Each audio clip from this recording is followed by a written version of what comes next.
Hello student, welcome to our YouTube channel commerce proficiency. आज की class में comparison करेंगे मोनोपोलिस्टिक कंपटीशन का, परफेक्ट कंपटीशन का। हमने दोनों ही कंसेप्ट कवर किए हुए हैं, मोनोपोलिस्टिक कंपटीशन का भी और परफेक्ट कंपटीशन का भी। आज दोनों में क्या सिमिलैरिटी और डिसिमिलैरिटी कवर करेंगे। अगर अभी तक आपने लास्ट क्लास नहीं देखी, देखिए ताकि आपकी स्टडी में कंसिस्टेंसी बनी रहे। अगर अभी तक आपने मेरे यूट्यूब चैनल कॉमर्स प्रोficiency को सब्सक्राइब नहीं किया, सब्सक्राइब कीजिए और बेल आइकन जरूर प्रेस कीजिए ताकि जब भी मैंने वीडियोस अपलोड करूँ सबसे पहले नोटिफिकेशन के पास जाए, आप वीडियोस को सबसे पहले देखकर आपकी स्टडी बूस्टअप हो। सबसे पहला कंपैरिजन आता है, कंपैरिजन अजम्पशंस रिगार्डिंग प्रोडक्ट के रिगार्डिंग क्या अजम्पशंस हैं। परफेक्ट कंपटीशन के अंदर जितनी फर्में होती हैं वो सभी होमोजीनियस प्रोडक्ट बना रही होती हैं, हर एक फर्म का जो प्रोडक्ट होता है सेम रहता है। जबकि मोनोपोलिस्टिक कंपटीशन की खास बात ही क्या है, प्रोडक्ट का डिफ्रेंशिएट होना। चाहे वो प्रोडक्ट की डिफ्रेंशिएशन किसी बेस पे करे, कलर को लेकर के, डिज़ाइन को लेकर के, क्वालिटी को लेकर के, चाहे वो आफ्टर सेल सर्विस को लेकर के, हर एक फर्म का जो प्रोडक्ट होता है दूसरी फर्म से डिफरेंट होता है।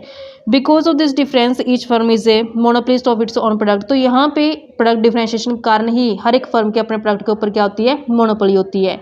Assumptions regarding number of buyers and sellers, अगर बात की जाए कितने नंबर ऑफ बायर्स और सेलर्स होते हैं। परफेक्ट कंपटीशन के अंदर लार्ज नंबर ऑफ सेलर्स होते हैं और उनका प्रोडक्ट होमोजीनियस होता है। जब हम सभी सेलर्स का ग्रुप बना देते हैं तो उसको इंडस्ट्री बोला जाता है। कोई भी एक सिंगल सेलर जो होता है वो इन्फ्लुएंस नहीं कर पाता अपने एक्शन से इंटायर मार्केट को। अंडर इम्परफेक्ट कंपटीशन यानी कि मोनोपोलिस्टिक कंपटीशन की बात की जाए तो जो नंबर ऑफ सेलर्स होते हैं वो मोर देन वन यानी कि एक से ज़्यादा होते हैं। Many such sellers are collectively, अगर हम उन सभी सेलर्स को कलेक्ट कर दे तो उसको ग्रुप वर्ड से नोट किया जाएगा। दे प्रोड्यूस डिफरेंशिएटेड प्रोडक्ट, तो इनका प्रोडक्ट जो होता है वो हर एक का डिफरेंस होता है एक दूसरे प्रोडक्ट से। In both this market situation there are large number of seller, दोनों ही मार्केट के अंदर नंबर ऑफ सेलर्स लार्ज होते हैं। Assumptions regarding degree of knowledge, अगर डिग्री ऑफ नॉलेज की बात की जाए परफेक्ट कंपटीशन में बायर्स और सेलर दोनों को परफेक्ट नॉलेज होती है मार्केट के रिगार्डिंग। जबकि मोनोपोलिस्टिक कंपटीशन के अंदर प्रोडक्ट डिफरेंशिएशन पाया जाता है। बहुत सारे फर्मों के जो प्रोडक्ट होते हैं अवेलेबल होते हैं, substitute close substitute product available होते हैं, तो बायर को हर एक प्रोडक्ट के बारे में परफेक्ट नॉलेज नहीं हो पाती। ऐसे सेलर को फैक्टर कॉस्ट के बारे में जो परफेक्ट नॉलेज नहीं हो पाती। तो यहाँ पे परफेक्ट कंपटीशन के अंदर बात की जाए परफेक्ट नॉलेज की तो बायर और सेलर दोनों को परफेक्ट नॉलेज होती है। जबकि मोनोपोलिस्टिक कंपटीशन के अंदर परफेक्ट नॉलेज नहीं होती, ना ही बायर को और ना ही सेलर को। नेक्स्ट कंपैरिजन आते हैं regarding shape of demand curve की, यानी डिमांड कर्व की जो शेप होती है वो कैसी रहती है। परफेक्ट कंपटीशन के अंदर लार्ज नंबर फर्म्स होती हैं, होमोजेनियस प्रोडक्ट बना रही होती हैं। तो यहाँ पे जो परफेक्ट इलास्टिक डिमांड कर्व है जो पाया जाता है। परफेक्टली इलास्टिक का मतलब क्या होता है कि जहाँ पे डिमांड है जो चेंज हो जाती है ईजिली, उसको बोलते हैं परफेक्टली इलास्टिक। तो मतलब यहाँ पे जो परफेक्ट कंपटीशन के अंदर जो एवरेज रिवेन्यू यानी कि जो एवरेज रिवेन्यू कर्व होता है जिसे हम डिमांड कर्व के नाम से बोलते हैं वो ओ एक्सिस से पैरेलल होता है। जैसे कि यहाँ पे ओ एक्सिस के पैरेलल है जो एवरेज रिवेन्यू कर्व है। इस सिचुएशन में जो एवरेज रिवेन्यू इक्वल होते हैं मार्जिन, यहाँ पे ए और एम आर दोनों इक्वल होते हैं। तो यहाँ पे इस सिचुएशन के अंदर जो प्रोडक्ट डिटरमाइन किया जाता है, प्राइस क्या रहेगा प्रोडक्ट का वो इंडस्ट्री द्वारा डिटरमाइन किया जाता है और उसी प्राइस को आगे फॉलो करती हैं फर्में और अपने प्रोडक्ट को जो सेल करती हैं। तो यहाँ पे जो फर्में रहती है वो प्राइस टेक करती हैं, तो प्राइस टेकर कहलाती हैं, क्योंकि प्राइस मेकर कौन होती है, इंडस्ट्री। कौन बनाती है प्राइस को, इंडस्ट्री। उसी प्राइस के ऊपर आगे कितना आउटपुट सेल करना है वो डिसाइड करती हैं फर्में। तो यहाँ पे फर्में प्राइस टेकर होती हैं। अगर बात की जाए मोनोपोलिस्टिक कंपटीशन की तो यहाँ पे डिमांड कर्व यानी कि एवरेज रेवेन्यू कर्व और मार्जिन रेवेन्यू कर्व दोनों डाउनवर्ड स्लोप होते हैं। मार्जिन रेवेन्यू कर्व जो होता है वो एवरेज रेवेन्यू के बिलो पाया जाता है। तो मोनोपोलिस्टिक कंपटीशन के अंदर जो फर्म होते हैं वो प्राइस मेकर होते हैं कि खुद जो प्रोडक्ट का प्राइस डिटरमाइन करती है वो, क्योंकि उसके प्रोडक्ट के ऊपर खुद की क्या होती है, मोनोपोली होती है। तो यहाँ पे प्राइस मेकर होती है मोनोपोलिस्टिक कंपटीशन के अंदर जो फर्म होती है, प्राइस मेक वो खुद कर रही है इस कारण से।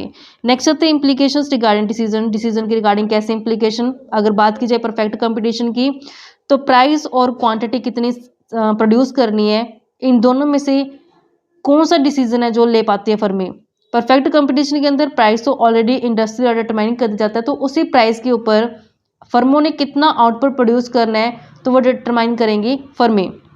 तो यहाँ पे किस चीज़ के रिगार्डिंग डिसीजन लिया परफेक्ट कंपटीशन के अंदर, क्वांटिटी के रिगार्डिंग। उसकी अपोजिट अगर बात की जाए मोनोपोलिस्टिक कंपटीशन की, तो मोनोपोलिस्टिक कंपटीशन में क्या होता है, प्राइस और क्वांटिटी के बीच में एक चीज़ डिटरमाइन कर लेती है अगर फर्म, तो दूसरी चीज़ अपने आप है जो डिटरमाइन हो जाती है। अगर प्राइस डिटरमाइन कर दी जाएगा मोनोपोलिस्टिक फर्म द्वारा तो कितनी क्वांटिटी है जो प्रोड्यूस करनी पड़ेगी, डिपेंड करेगी कंज्यूमर की डिमांड के ऊपर। यानी कि दोनों फैक्टर में से अगर एक डिटरमाइन कर दिया जाता है फर्म द्वारा तो दूसरा अपने आप है जो डिटरमाइन हो जाता है। नेक्स्ट आते हैं implications regarding condition of maximum profit, कि मैक्सिमम प्रॉफिट कहाँ पे होगा तो इसकी कंडीशन क्या होती है।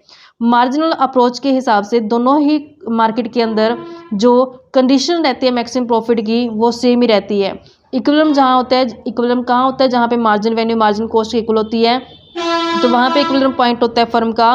तो ये प्रूव करते हैं कि दोनों ही मार्केट के अंदर जो कंडीशंस रहती है इक्विलिब्रियम पोजीशन की वो अचीव की जाती है। जहाँ पे MR MC के इक्वल होता है तो वहीं पे फर्म है जो अपने आउटपुट का जो प्रोड्यूस करके चलती है। नेक्स्ट आते हैं कंपैरिजन रिगार्डिंग प्राइस। तो प्राइस के रिगार्डिंग कैसे कंपैरिजन कर सकते हैं। जो मोनोपोलिस्टिक कंपटीशन के अंदर प्रोडक्ट का प्राइस रहता है लॉन्ग रन में as compare to perfect competition वो हाई रखती है। यानी कि लॉन्ग रन के अंदर जो मोनोपोलिस्टिक कंपटीशन के अंदर जो प्राइस रहता है as compare to perfect competition वो हाई रहता है। It is so because in the long run equilibrium under perfect competition price is equal to minimum long run average cost. क्योंकि लॉन्ग रन के अंदर परफेक्ट कंपटीशन में price जो equal होता है जहाँ पे minimum long run average cost है जो होती है। यानी कि नॉर्मल प्रॉफिट की बात की गई यहाँ पे। इसको डायग्रामेटिकली समझेंगे। हमने ये डायग्राम ली है, डायग्राम में जो ये चीज़ डिनोट करती है परफेक्ट कंपटीशन को, जहाँ पे AR इक्वल है MR के, और यहाँ पे इक्विलिब्रियम पॉइंट है फर्म का। ये हमारे पास जो परफेक्ट कंपटीशन है उसका कॉस्ट कर्व है। ये जो हमारे पास इम्परफेक्ट कंपटीशन यानी कि मोनोपोलिस्टिक कंपटीशन का मार्जिनल रेवेन्यू कर्व है और ये एवरेज रेवेन्यू कर्व है। तो मार्जिनल कॉस्ट कर्व ने यहाँ पे इंटरसेक्ट की है मोनोपोलिस्टिक कंपटीशन के केस में। तो ये हमारे पास इक्विलिब्रियम पॉइंट है और ये मोनोपोलिस्टिक का प्राइस है और ये क्वांटिटी है, और ये परफेक्ट कंपटीशन का प्राइस है और ये परफेक्ट कंपटीशन की क्वांटिटी है। तो अब यहाँ से हमें फ़र्क पता चल जाता है कि परफेक्ट कंपटीशन के अंदर प्राइस कितना है P2, जबकि मोनोपोलिस्टिक कंपटीशन के अंदर प्राइस कितना है P1। तो यहाँ पे लॉन्ग रन के अंदर जो मोनोपोलिस्टिक कंपटीशन का प्रोडक्ट का प्राइस रहता है वो as compare to perfect competition क्या है, हाई रहता है। नेक्स्ट कंपैरिजन आता है रिगार्डिंग आउटपुट की, आउटपुट कितना रहेगा।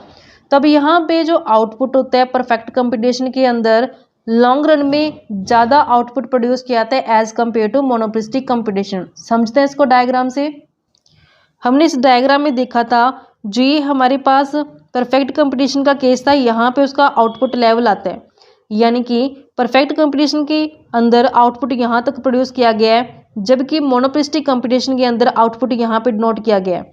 तब अगर बात की जाए परफेक्ट कंपटीशन की तो उसमें आउटपुट ज़्यादा रहता है as compare to monopolistic competition. Next comparison आता है प्रॉफिट की रिगार्डिंग। शॉर्ट रन के अंदर चाहे वो परफेक्ट कंपटीशन चाहे मोनोपोलिस्टिक कंपटीशन हो, फर्में सुपर नॉर्मल प्रॉफिट भी लेती हैं, नॉर्मल प्रॉफिट भी लेती हैं, इवन लॉस भी सफ़र करती हैं। लेकिन लॉन्ग रन के अंदर दोनों ही जो मार्केट के अंदर जो प्रॉफिट लिया जाता है नॉर्मल प्रॉफिट लिया जाता है। However under monopolistic competition there can be some more efficient firms which continue to earn a little more profit than other firms even in the long run।